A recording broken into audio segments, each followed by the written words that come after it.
नमस्कार दोस्तों, इसे मास्टर स्ट्रोक कहें या फिर जमीनी हकीकत की परख या फिर कांग्रेस इंडिया की दहशत कि मध्य प्रदेश चुनाव में अब बीजेपी ने अपना सब कुछ झोंक दिया है। विधानसभा चुनावों के लिए बीजेपी ने अब तक अपने 7 सांसदों को चुनावी समर में उतार दिया है, जिनमें से 3 तो केंद्रीय मंत्री ही हैं और अभी तो ये महज 40 उम्मीदवारों की ही सूची है।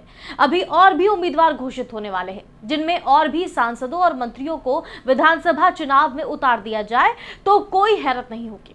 लेकिन क्या बीजेपी का एमपी चुनाव जीतने का यह फॉर्मूला कामयाब हो पाएगा या फिर बीजेपी ने पश्चिम बंगाल के विधानसभा चुनाव जैसा ही बड़ी गलती कर दी है, जिसमें सांसदों मंत्रियों को उतारने के बावजूद पार्टी महज 77 सीटों पर सिमट गई थी।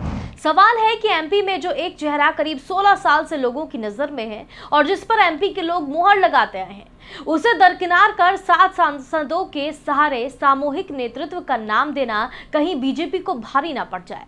लेकिन इसके अलावा मध्य प्रदेश चुनाव में भारतीय जनता पार्टी की तीसरी लिस्ट से पहले कयासों और अटकलों का दौर भी शुरू हो गया है।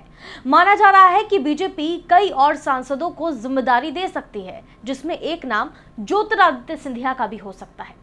हालांकि ये दावा सूत्रों ने किया है। गृह मंत्री अमित शाह 1 तारीख की दोपहर को भोपाल आ रहे हैं, तब वो इस पर चर्चा करेंगे। तीसरी लिस्ट के लिए ज्योतिरादित्य सिंधिया का नाम भी शामिल हो सकता है। दरअसल सिंधिया की बुआ यशोधरा राजे सिंधिया स्वास्थ्य कारणों से शिवपुरी से नहीं लड़ना चाहती, इसलिए ज्योतिरादित्य सिंधिया को शिवपुरी से उतारा जा सकता है।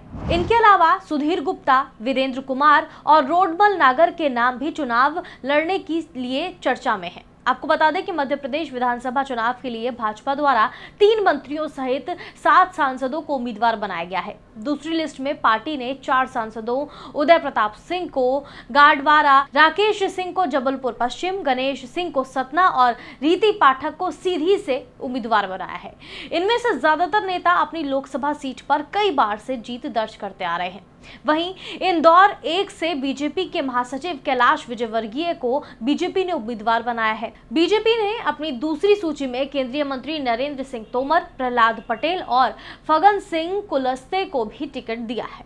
तोमर दिमनी से, प्रहलाद पटेल निरसंगपुर से और कुलस्ते निवास सीट से चुनाव लड़ेंगे। कुल मिलाकर अगर सिंधिया को बीजेपी टिकट देकर मैदान में उतारती है तो इस चुनाव में उन्हें फायदा पहुंच सकता है, वरना पश्चिम बंगाल वाला फॉर्मूले के साथ यहां बीजेपी का काम बिगड़ भी सकता है।